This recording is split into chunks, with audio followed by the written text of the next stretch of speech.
আসসালামু আলাইকুম সবাইকে, welcome to my new blog. আজকের দিনটা ছিল একটা মেঘলা দিন দেখে একটু গরুর গোশত রান্না করতেছি সকাল সকাল।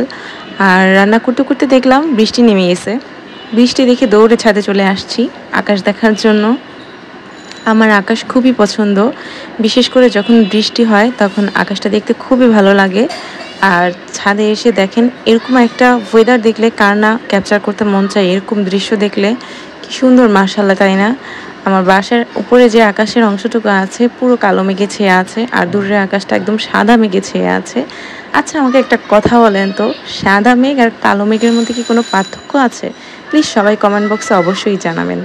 আর এই যে আমাদের অগোছালো ছাদের অবস্থা, এখানে কিছু মাটি ছিল, আমি ফেলেছিলাম একসময় গাছ লাগানোর জন্য, কিন্তু কিছু কারণবশত লাগানো হয়নি। তো এই যে দেখেন কি সুন্দর আকাশে পাখি উঠতেছে মেঘলা আকাশ দেখে, মানে সবাই খুব এনজয় করতেছে ওয়েদারটাকে, তাই আমিও এনজয় করতে চলে আসছি একদম সুন্দর এই আকাশটাকে। আর এই যে পাখিদের কেরামতি এটা, মানে তারা হচ্ছে কোথা থেকে বিচি এনে ফেলছে, উস্তার বিচি। দেখেন কি সুন্দর, মাশাআল্লাহ, উস্তা ধরছে। কিছুদিন পরে হয়তো এই উস্তাগুলো খাওয়াও যাবে।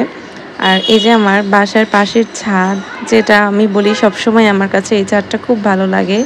মাশাআল্লাহ, এত পরিমাণে ড্রাগন আর আমড়া ধরছে, মানে দেখেই চোখ জুড়িয়ে যায়। তো আজকের ব্লগটা এই পর্যন্তই ছিল।